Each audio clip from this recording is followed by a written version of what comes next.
வீட்டு முன்னால காலையில் இருந்து கோலம் போடுகையில் காதுல சவுண்டு கேட்டு நானு எழுந்தண்டா. எழுந்து பார்க்கையில் ஜன்னல திறந்தண்டா. கொஞ்சம் குமரிய கண்ணுல பார்த்தண்டா.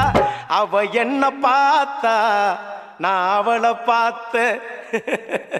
அப்புறம் கண்ணும் கண்ணும் முட்டிக்குச்சு, காதல் வந்து ஒட்டிக்குச்சு. டாவு டாவு டாவுடா டாவில்லாட்டி டையிடா